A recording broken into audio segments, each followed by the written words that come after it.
It's been a bit, has it? Due to my cat's death last month, I didn't upload any more videos other than that one edit of the topic of today's video, just to focus on getting through the depression. But now that it's December, I think I owe you more than one over 2-minute video this month. So, to make up for my absence, I shall be uploading 5 over 2-minute long videos this month. In fact, I've already uploaded one of the videos, the Astrobot Boss Themes mashup I made. As long as all of these videos are out at some point in December, I feel like you'll all be satisfied. Now, without further ado, let's talk about a literal demon child! Erma is a webcomic series created by Brandon J. Santiago, better known as the head of Outcast Comics, and has been going on for over 10 years now, with more comics on the way. The comics follow the adventures of the yokai human hybrid child, Erma, as she's put into multiple supernatural, horror, and outright insane situations, some of which she's accompanied by her friends who are just human or Sydney, who is a rat person. Now, why am I talking about this terrifying yet adorable character? Well, I wanted to try to solve a question that the entire Erma fandom has been wondering, I think. And if you've read the title, you know what that question is. Why doesn't Erma speak? One of the key features of Erma's character is her complete lack of dialogue. Never once in these comics does she say a single word. Now, the reason given to us by Santiago himself is that apparently no one gives her the chance to speak, including him. But that can't be the in-universe reason. There have been many instances where she has full control over her voice, but she just didn't use it. And I'm pretty sure Santiago isn't an actual character in the comics, and even if he is, it's probably just a Sir Palo situation where he just makes a cameo in the background. So, that's why I'm here today. I shall take what we know about the Erma universe and try to piece together why she doesn't speak. The answers I've come up with might surprise you, so sit back, relax, grab whatever snacks you want, and let's start this theory. Now, before asking why doesn't Erma speak, we need to ask, can Erma speak? Yes. Yes, she can. In this panel, in Fundraiser Fiasco, she's clearly about to say something, but is cut off by an explosion. And in April Fool's comic, she's clearly seen saying words, but we don't hear them since she forgot to open the window. And in the prequel Spirits Bloom, when we see her after she's born, she starts crying, and f***ing Godzilla here from Japan! I think it's safe to say that Erma has a functional larynx. Now that we've solved that question, it's time to figure out why she doesn't talk. I've got a couple of ideas, each with evidence to support them, but also they have a little bit of skepticism as well. Let's start with the first theory, and the most unlikely one.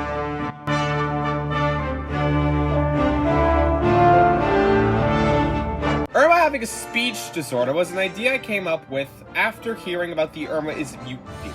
Now, obviously, I just stated that she isn't mute, and I have evidence to support that, but that doesn't mean she doesn't have a speech disorder that affects her speech. If Erma has a speech disorder, that means she doesn't speak because she struggles at doing it. I have no evidence to back this up. Yeah, in that one April Fool's comic, she clearly looks like she's having an easy time talking. And before you comment it, I know April Fool's stuff can entirely be trusted, but past Erma comics have teased future events in the Erma storyline that were April Fool's jokes. Like this one that teased the Night Parade, and this one that potentially teased the Aftermath Part 1. So Santiago's April Fool's comics can be taken a little seriously. Not entirely, but they do tend to tease or foreshadow some things. Besides, I'm pretty sure if Erma was mute or had a speech disorder, they would have mentioned it a little earlier than 10 years? There's a reason why I said this was the least likely theory, but the next one might be even more unlikely. It's your choice, really.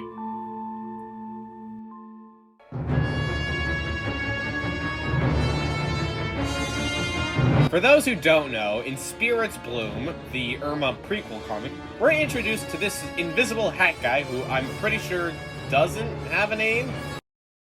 Anyways, he appears out of literally nowhere, mutes the nurse looking after the nursery, tells baby Erma how she's going to destroy the world one day, blows up the nurse, then tells some entity in the sky it's their move. The key thing here, the fact he removes the nurse's voice.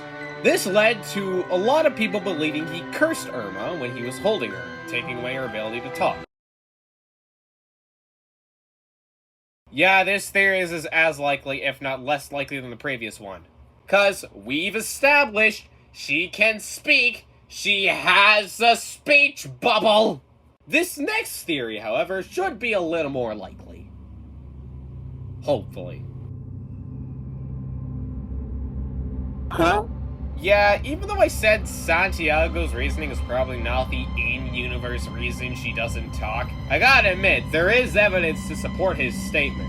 There are countless occasions she's attempted to speak up, but something happened and she got cut off before she could begin. Fundraiser fiasco, an explosion.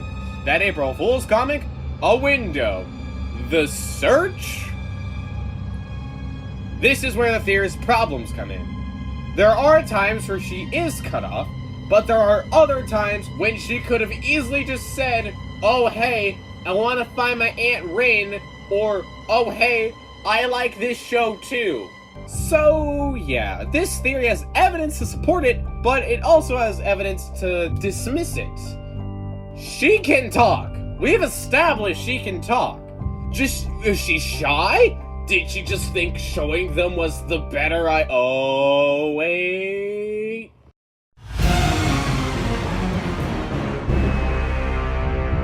Here's the most likely theory, in my opinion anyway, and it's one I actually came up with myself.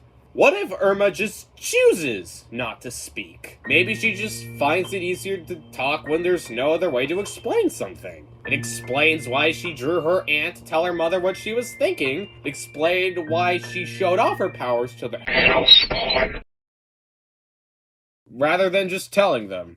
And it explains why she opened her mouth to speak in Fundraiser Fiasco. How is she supposed to show her friends how she convinced the rich people to buy the product when they weren't around?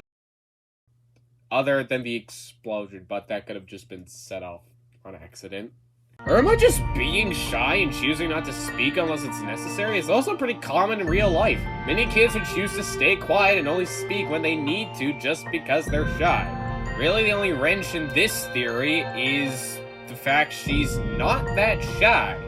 She's actually pretty brave. Brave enough to use her powers against rats, I'll say that much. But that doesn't really ruin the idea of her choosing not to speak. If she's not shy, maybe she just finds it easier to show and not tell. Maybe Erma will grow up to be a nice silent film director one day. Sorry about that. And that's it. That's it. That's all I have for this video. Did I seriously just spend this long on a character detail most people either don't pay attention to, or some people watching this video don't even know who this character is? Oh well! This video was pretty interesting to make, since Erma isn't exactly the most popular YouTube topic. Who knows? Maybe this video will inspire some people in the audience to make their own Erma theories. With that, I shall see you with the next video, which will either be the Mario Villains one or the Disney Gigantic Part 2 I promised all of you. Keep in mind, I still have that poll up that you can vote on. You can vote right now to decide which video you want to see next. Do you want to see an Eldritch Horror, or do you want me to talk about Skydance Animation Studio? See you next time!